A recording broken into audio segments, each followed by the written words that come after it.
भोपाल शहर अपनी ही रफ्तार में भागदौड़ कर रहा था।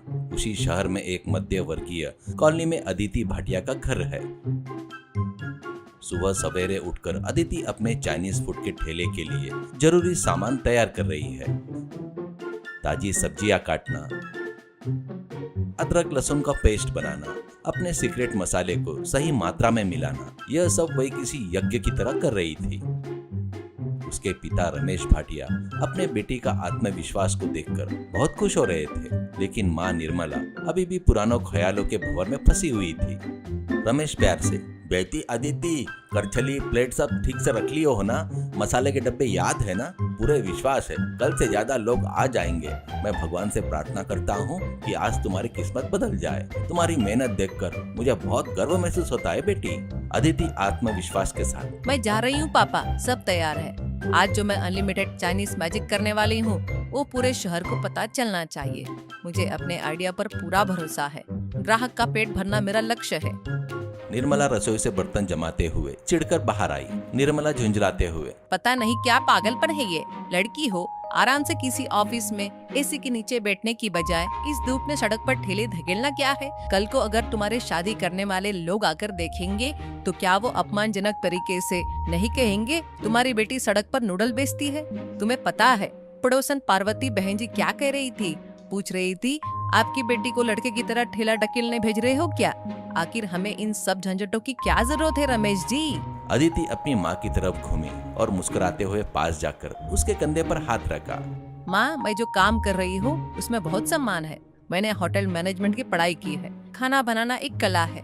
उस कला को सीधे लोगों तक ले जाने में कुछ गलत नहीं है। और फिर जो मुझसे शादी करेगा उसे मेरे हुनर पर गर्व होना चाहिए, ना कि इस ठेले को देखकर मुझे कम समझना चाहिए। तुम बस देखती जाओ, जल्दी यह ठेला हमारे घर को एक बड़े होटल में बदल देगा। बड़े बाजार में एक छोटी सी गली, वहाँ आधे दर्जन से ज्यादा चाइनीज फूड बेचने वाली छोटी छोटी दुकानें और ठेले हैं। कंपटीशन बहुत ज्यादा है। अदिति ने अपने ठेले को सबसे ज्यादा साफ सुथरा सजाया। सफेद प्लेटें, चमकती हुई कढ़ाई, रंग बिरंगी सब्जियां, सब एक व्यवस्थित तरीके से रखा। अदिति ने आते ही एक कार्डबोर्ड लिया और उसमें बड़े अक्षरों से एक ब्रश से लिखा, अदिति अनलिमिटेड चाइनीज फूड, केवल 199 में लिखा और ठेले पर लटका दिया। वह बोर्ड देखते ही लोग चींटियों की तरह जमा हो गए।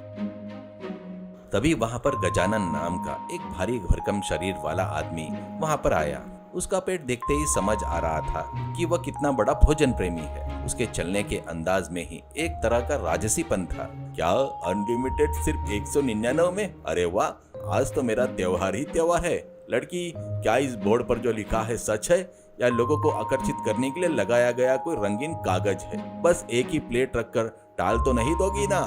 अदिति करची घुमाते हुए मुस्कुराई। अरे सच है सर, एक बार 199 रुपए दे दिए तो काफी है। मेरी कढ़ाई पूरी तरह खाली होने तक आप खाते ही रह सकते हैं, लेकिन एक शर्त है, खाना बर्बाद नहीं करना है। प्लेट में अगर एक भी दाना छूटा तो जुर्माना लगेगा। और हाँ, खाने के बाद प्लेट को पास वाले डस्टबिन में डालना होगा। गजानन जोर से हंसते हुए, बर्बाद करना? मेरी डिक्शनरी में शब्द ही नहीं है बेटा। मेरे सामने कोई भी खाने की चीज हो उसे खत्म किए बिना मुझे नींद नहीं आती। तुम एक एक प्लेट देती जाओ, मैं उड़ाता रहूंगा। शुरू करो। अदिति ने तेजी से मंचूरियन और फ्राइड राइस प्लेट में रख दिए। गजानन ने देखते ही देखते 5 प्लेट में उसे खाली कर दिया। गजानन, अद्भुत, इस सॉस का स्वाद एकदम लाजवाब है। एक और प्लेट वेटिंग है इधर। तब तक उस बोर्ड को देखकर लोग जमा हो गए थे। बाइक पर जाने वाले भी उस अनलिमिटेड बोर्ड को देखकर सड़क पर आड़ी तिरछी गाड़ियां रोक रहे थे और पैसे दे रहे थे।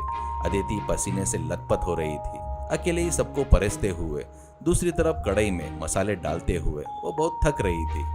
तब गजानन ने अपनी 5वीं प्लेट भी खत्म कर ली थी। उसकी स्पीड देखकर आसपास के लोग भी हैरान होकर देख रहे थे। सर थोड़ा धीरे, गर्मा गर्म नूडल्स है ना, पेट में तकलीफ हो सकती है। थोड़ा गैप देंगे तो स्वाद और भी अच्छे से पता चलेगा। मेरा पेट तो लोहे का खदान है लड़की, तुम बिना किसी झिझक के परोसती रहो। सास थोड़ा ज्यादा डालना, तीखापन कम हुआ तो मुझे नींद नहीं आएगी। तुम्हारे नूडल्स में कोई तो भी जादू है, जितना भी खाता हूँ उतना और खाने का मन कर रहा है। ठीक उसी समय वहां पर अजीत मल्होत्रा नाम का एक सीरियस लुक वाला व्यक्ति आया। वह म्युनिसिपल ऑफिसर था। उसके पीछे 2 कांस्टेबल थे। सब लोग डर के मारे किनारे हट गए। अजीत मल्होत्रा कड़क आवाज में, इस ठेले का मालिक कौन है? तुम ही हो? इस एरिया में इतनी भीड़ क्यों है? पूरा बाजार ब्लॉक हो गया है। एम्बुलेंस को जाने में दिक्कत हो रही है और ऊपर से इस धुएं की वजह से पास वाले पार्क में लोग परेशान हो रहे हैं। इसकी भी शिकायत आई है। सर मैं ही हूँ सर, क्या चाहिए? आप भी अनलिमिटेड ऑफर के लिए आए हो क्या? बस 5 मिनट रुकिए सर, सबको परोस रही हूँ। अजीत मल्होत्रा गंभीरता से, मैं खाने नहीं आया हूँ, मैं म्युनिसिपल ऑफिसर हूँ। रूल्स का मतलब रूल्स होता है। अगर तुमने 1 घंटे के अंदर यहाँ से ठेला खाली नहीं किया तो मुझे तुम्हारा सामान सीज करना पड़ेगा। कौन है वहाँ? इस ठेले को किनारे करो। अदिति की आंखों में आंसू आ गए। अदिति विनती करते हुए, सर ये मेरी रोजी रोटी है। मैंने होटल मैनेजमेंट की पढ़ाई की है, लेकिन नौकरी न मिलने के कारण ये ठेला लगाया है। प्लीज सर, लोग बहुत शौक से आ रहे हैं। अजीत मल्होत्रा, कानून के सामने सब बराबर है। अपनी पढ़ाई अपने पास रखो, सड़क पर अनुशासन का पालन करो। गजानन अपनी 10वीं प्लेट नूडल्स खाते हुए बीच में आ गया। ओए साहब, 1 मिनट रुकिए। ऑफिसर जी, आप धुएं के बारे में बात कर रहे हैं, लेकिन इस स्वाद के बारे में बात नहीं कर रहे हैं। 1 प्लेट टेस्ट तो कीजिए, आपका गुस्सा शांत हो जाएगा। ये लड़की बहुत मेहनत से खाना बना रही है। मुझे जरूरत नहीं है, मैं ड्यूटी पर हूँ, मैं इन सब चीजों से प्रभावित नहीं होता। अदिति को एक तरकीब सूझी। उसने तुरंत स्पेशल मसाला डालकर एक खुशबूदार मंचूरियन बनाया और अजीत के सामने रख दिया। सर इसे खाने के बाद भी अगर आपको परेशान लगे तो मैं खुद ही अपने ठेले को बंद कर दूंगी। यह मेरी चुनौती है। अजीत ने बेमन से एक टुकड़ा मुंह में रखा। मुंह में जाते ही उसकी आंखें एकदम खुली की खुली रह गई। अजीत मल्होत्रा हैरानी से, यह बहुत अच्छा है। इसमें तुमने क्या डाला? ऐसा स्वाद मैंने कभी नहीं चखा और यह बहुत हाइजीनिक है। सर यह मेरा सीक्रेट है। मसालों के साथ में मैंने अपना होटल मैनेजमेंट का हुनर भी मिलाया है। ठीक उसी वक्त गैस खत्म हो गया। चूल्हे में आग बंद हो गई तो अदिति घबरा कर, गैस खत्म हो गया, कस्टमर अभी भी वेटिंग में है, अब कैसे? क्या गैस खत्म हो गया क्या? मेरे 199 का सफर यहीं पर रुक जाएगा क्या? ये अन्याय है। अभी मेरे पेट में और जगह है। पेट का 10वां भाग अभी भरा नहीं है। अजीत सोचते हुए, तुम्हारे खाने में जादू है, पर जिम्मेदारी भी होना चाहिए। कल तक एक चिमनी तैयार कर लो। ट्रैफिक कंट्रोल करने के लिए लोगों की क्यू में आने को कहो, तब मुझे कोई परेशानी नहीं होगी। तुम्हारे जैसे प्रतिभा वाले लोग आगे बढ़ना चाहिए करके कहता है। तभी एक अजीब घटना घटती है। गजानन ने अपनी जेब से एक विजिटिंग कार्ड निकाला और अदिति को दे दिया। उसकी आवाज में जो पहले मजाकिया अंदाज था, अब वो गायब हो गया था। अब एक गंभीर आवाज आई। उस कार्ड पर लिखा था, रतन कपाड़िया, प्रेसिडेंट होटल सीईओ करके लिखा था। रतन कपाड़िया, अदिति इस ठेले को ऐसे ही छोड़ दो और मेरे साथ चलो। You are selected. मैं एक आम इंसान की तरह तुम्हारे पास सिर्फ खाना चखने नहीं आया था, बल्कि तुम्हारे धैर्य को टेस्ट करने आया था। 100 लोगों को एक साथ चिल्लाने पर भी, म्युनिसिपल ऑफिस के आकर धमकाने पर भी तुमने बहुत शांति और स्मार्ट तरीके से सबको मैनेज किया। हमारे होटल में तुम्हारे जैसे कस्टमर मैनेजमेंट स्किल्स वाले लोग की ही जरूरत पड़ती है। अदिति शॉक में रह गई। सर आप इतने बड़े सीईओ होकर यहाँ सड़क पर बैठकर 10 प्लेट नूडल्स खाएंगे?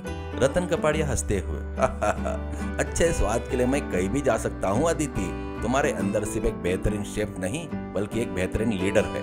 तुम्हारा एप्लीकेशन हमारे पास है, इसलिए मैं खुद तुम्हारा इम्तिहान लेने आया हूँ। तुम्हारे बर्ताव के लिए मैं तुम्हें 100 में से 100 नंबर देता हूँ। अजीत मल्होत्रा आश्चर्यचकित रह गया।